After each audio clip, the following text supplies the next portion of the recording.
Alors, bonjour, Monsieur Moret. Bonjour, ça va bien? Oui, ça va très, très bien. Alors, Monsieur Moret, vous êtes le directeur général d'ALCO Prévention Canada et vous êtes aussi le vice-président du regroupement Conduite Responsable Canada. Effectivement. Est-ce que vous pourriez nous décrire un peu, bon, ALCO Prévention Canada, on sait pas mal c'est quoi, mais le regroupement Conduite Responsable Canada, est-ce que vous pourriez nous décrire un peu qu'est-ce Oui, en fait, c'est une organisation à but non lucratif qu'on a créée en 2017 et qui regroupe tous les acteurs importants au niveau de la prévention d'alcool au volant au Québec qui donnent des outils aux gens pour se protéger contre l'alcool au volant. Que ce soit des services de raccompagnement, un peu comme les rouges, mais à l'année, ou des entreprises qui font des éthylotests, comme on retrouve dans les SAQ, par exemple. Ah bon, OK, ah, c'est bien. Est-ce que ça fait longtemps que ça existe? Le regroupement, Oui. 2017. Donc, on est 12 entreprises et on s'est tous regroupés ensemble pour parler d'une seule et même voix parce qu'on croit qu'on doit améliorer le message. On entend souvent depuis quelques années au Québec, si on boit, on ne conduit pas. C'est une excellente façon de voir les choses. Mais concrètement, dans la vie, est-ce que les gens, lorsqu'ils vont au restaurant, partagent une bouteille de vin? Est-ce qu'ils vont prendre un service en commun, un taxi, un Uber? Pas vraiment. Ils vont souvent, la limite étant de 0,08. Alors, nous, on veut amener une nouvelle façon de penser en disant aux gens, OK, si vous buvez, conduisez pas, mais si jamais vous décidez de conduire, assurez-vous de vous tester avec des éthylotests pour vous assurer que vous êtes en dessus de la limite légale de 0,08. Comme on a un odomètre dans nos véhicules pour la vitesse, mais maintenant, je pense lorsqu'on boit de l'alcool, on doit s'assurer qu'on est en dessus de la limite légale, pas se fier à son propre jugement. Trop souvent, on pense qu'on est correct, mais malheureusement, on est au-dessus des limites légales. Et justement, est-ce que ces tests-là sont sûrs à 100%? Disons qu'ils ont la même efficacité souvent que qu'on retrouve parmi les corps policiers. On parle d'une marge d'erreur de 5 à 10. On est chanceux au Canada. Les gens qui vendent des éthylotests dans les SAQ ou les Tanguay de ce monde ou les Vitro Plus, les Best Buy, ce sont de bons appareils. Ce sont des entreprises responsables. On peut se fier à ce qui est sur le marché. Évidemment, si vous voyez sur Amazon, par exemple, parce qu'on c'est quand même populaire, un alcotest électronique à 12 piastres, posez-vous une question, ça vaut 12. Ça veut dire que ça a coûté probablement 5-6 piastres à faire. Un bon appareil électronique va vous coûter 125, 150 dollars, mais ça va vous durer 5 à 10 ans facilement. Ah, ça, c'est intéressant, par exemple. Ça, on peut s'en procurer dans les endroits où vous venez de nommer, là. Oui, c'est ça. Si on pense tanguay.ca, Vitro Plus, Docteur du Pare-Brise, alcoprévention.com. Donc, vous avez plusieurs endroits maintenant au Québec qui en ont. Et si vous cherchez des usages uniques, toutes les SAQ en ont. Ça coûte environ 4 dollars, donc c'est pas vraiment dispendieux. C'est ça, puis ça aussi, c'est quand même assez certain là, du pourcentage là, du résultat. Oui, en fait, les éthylotests à usage unique, le gouvernement français utilise les mêmes éthylotests dans une loi qui est adoptée cet été, où tous les bars doivent avoir des éthylotests disponibles pour les gens lorsqu'ils partent. Alors, j'aime la philosophie de la France qui dit, Oui. écoutez, on vous offre des alcotests, vous avez bu chez nous. Chaque personne qui vend de l'alcool doit avoir des éthylotests. On parle d'une trentaine de disponibles pour que les gens, lorsqu'ils retournent à la maison, puissent se tester. Et ce sont des appareils qui sont également sur la liste de la FDA aux États-Unis. Donc, la FDA, on s'entend que c'est un organisme reconnu mondialement. Donc, ce sont de bons appareils. Est-ce que, bon, dans les dernières années, on a connu la pandémie, donc il y avait moins de réunions, il y avait les bars étaient fermés, tout ça. Fait que c'est sûr et certain que le taux d'accident ou de mortalité dû à l'alcool au volant a dû diminuer pas mal. Mais est-ce qu'on peut vraiment se fier à ça, à savoir si, par exemple, dans les 5 dernières années, on a continué à baisser le taux de mortalité ou d'accident ou si ça a quand même augmenté un peu? Bon, ce sont des bonnes statistiques. On s'en va dans la bonne direction. On voit une amélioration depuis les dernières années. Une chose qui me chicote, par exemple, c'est le nombre de personnes qui se font prendre pour alcool au volant. On parle de 11 000 personnes par année qui perdent leur permis. Imaginez ceux qui ne se font pas prendre dans les barrages. Donc, il y a beaucoup de gens qui prennent encore une chance et se font prendre. Se faire prendre pour alcool au volant, on s'entend, il y a le risque d'un accident, d'un décès, c'est ce qu'il y a de pire. Ensuite, ben, il y a les conséquences personnelles. Ouais. Perte de permis de conduire, ne pas conduire pendant un an, je ne sais pas si c'est pour vous, mais pour moi, ça deviendrait assez problématique au niveau d'un emploi, par exemple. Au niveau d'un voyage, vous avez un dossier criminel. Les gens ne pensent pas souvent à ça, mais commencer à voyager avec un dossier criminel, lorsque vous passez aux douanes, c'est marqué dossier criminel. C'est pas marqué alcool au volant ou meurtre, c'est marqué dossier criminel. Donc, c'est très difficile. On évalue à 10 000 par année les conséquences d'une perte de permis de conduire. Donc, ça a des conséquences sur la vie familiale. Beaucoup de conjoints ou conjointes, un des deux qui perd son permis, mais c'est l'autre qui va tout faire. Il va aller Ouais. chercher les jeunes à la garderie, au hockey, faire l'épicerie. Alors, c'est pas une situation qui est le fun à vivre. Aujourd'hui, en 2022, on a des outils. On incite les gens à être éthiques et responsables et en avoir un pour eux, soit pour nous ou soit pour convaincre un ami. Parce que combien de fois on a des amis qui boivent trop? Qu'est-ce Ouais. qu'ils vont vous dire? Je pense que je suis correct. Mais je Ouais. pense que je suis correct, souvent, c'est un signe qui n'est pas correct. Alors, on prend un outil, on prend un alcotest, on se teste et on a quelque chose d'objectif pour convaincre nos amis de prendre, de coucher à la maison ou de se faire accompagner par un service de raccompagnement. Il y en a partout au Québec, au Nez Rouge. Exactement. Si on parle présentement, on est dans la période justement où Nez Rouge est actif, même s'il y a peut-être des régions où il y en a moins parce qu'ils ont eu de la difficulté à trouver des bénévoles. Mais il y a d'autres moyens aussi. Si Nez Rouge n'est pas disponible, il y a d'autres moyens. Oui, les services de raccompagnement, ils sont disponibles dans à peu près une quinzaine de régions présentement au Québec. Ce sont des services similaires à Nez Rouge, mais qui fonctionnent à l'année. Donc, je trouve ça très intéressant. Le fait de ramener le véhicule à domicile, c'est très intéressant. Sans ça, on a des amis qui peuvent nous aider. On a un conjoint, une conjointe ou rester coucher chez un ami. C'est beaucoup moins, évidemment, les conséquences sont beaucoup moindres que se faire prendre pour alcool au volant. Ça, c'est certain. C'est sûr et certain. Puis, ou avoir un conducteur désigné si on pense faire un peu la fête, là. Oui, tout à fait.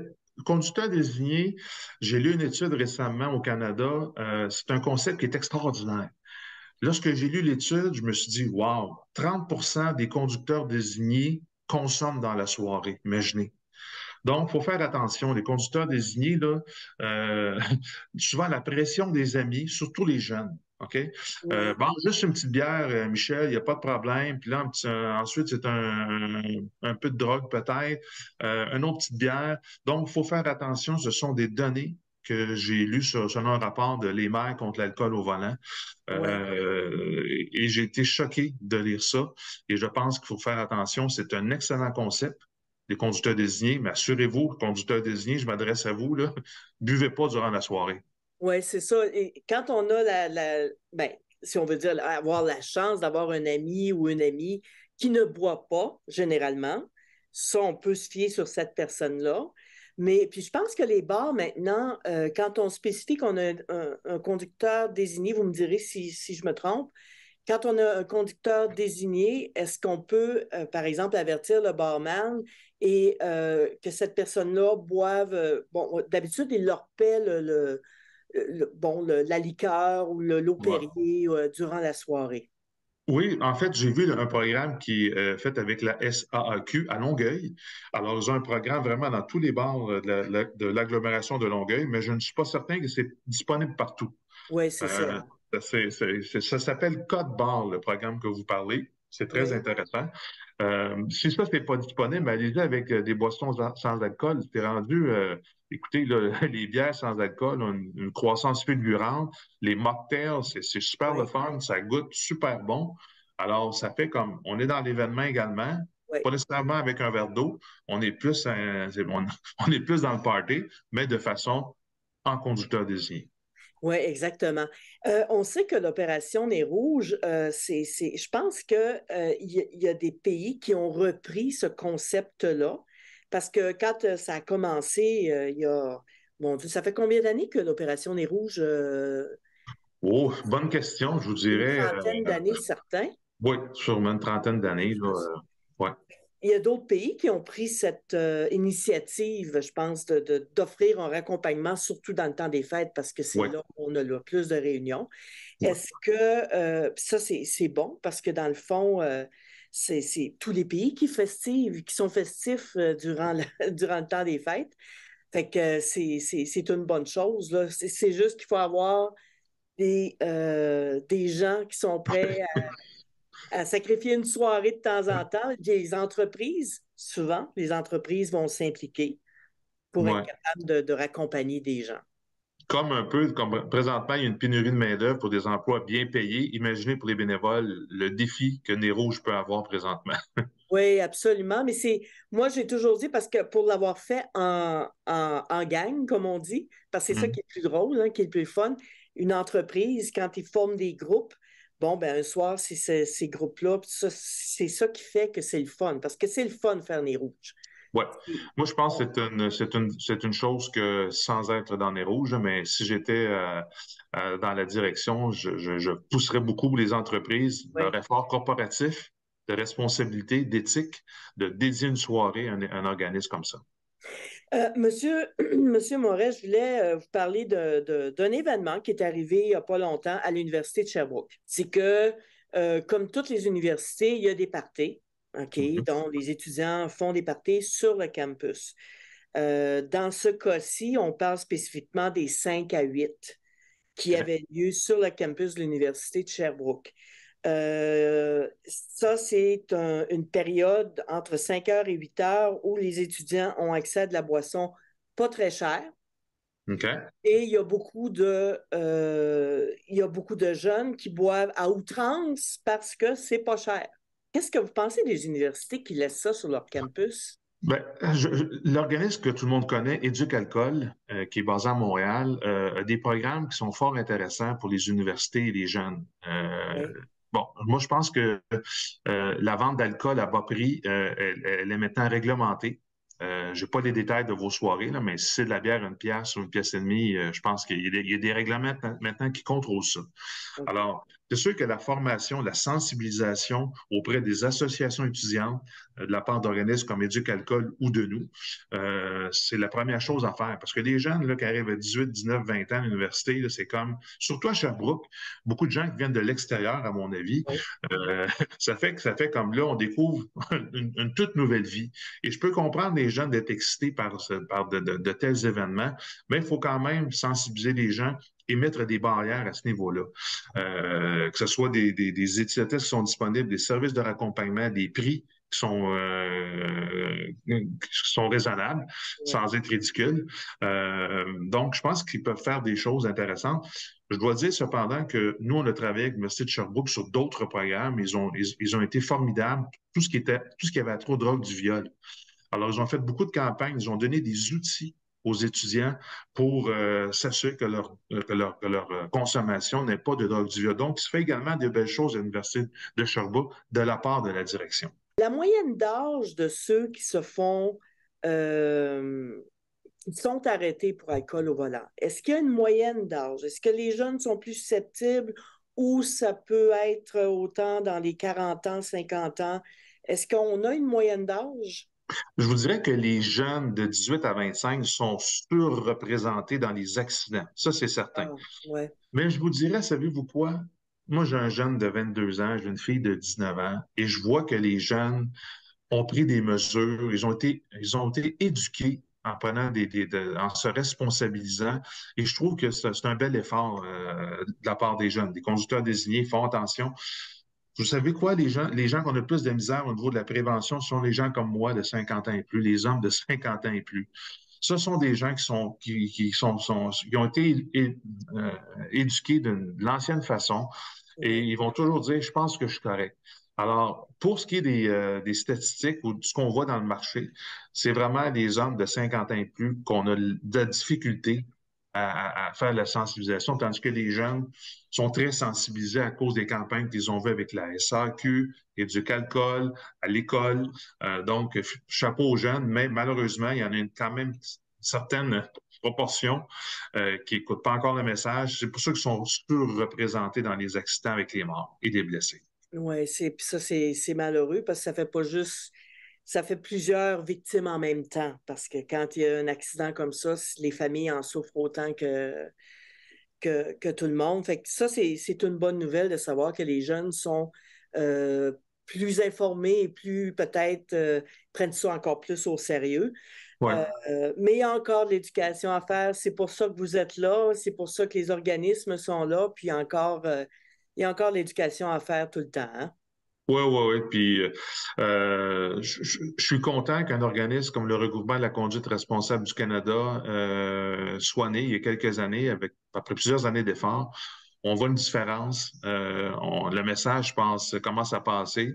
Et puis, notre objectif, nous, c'est de sauver des vies, sauver des familles. Parce que, comme vous dites, un enfant, un jeune qui meurt et les parents restent, wow! Faut plus que ça arrive. Faut que notre job de communication se fasse bien et que le message se rende finalement. Exactement. Puis il y a moyen d'être festif, d'avoir des parties, de se réunir entre amis, dans la famille et tout ça, mais sans avoir à- outre à boire trop d'alcool. Il y a quand même moyen d'avoir. Bon, on dit toujours la modération a bien meilleur goût. C'est vrai. C'est toujours vrai aujourd'hui. Mais je pense que c'est quelque chose qu'il faut vraiment qu'on prenne Ouais. connaissance. On n'en parle jamais assez. Surtout le lendemain. Tu sais, quand on boit trop, là, le lendemain, qu'est-ce qu'on se dit? Mon Dieu, je recommence plus ça. Puis, rendu à un certain âge, on respecte cette loi-là qu'on Oui, a décidé d'appliquer le lendemain. c'est ça, parce qu'après un certain âge, on n'est plus capable.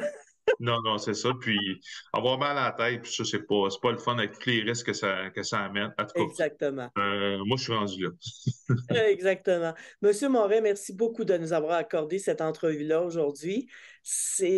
On espère que la prévention va continuer, on va continuer à en parler encore, et même dans les familles, on peut en parler. Hein? C'est pas un sujet tabou, ça.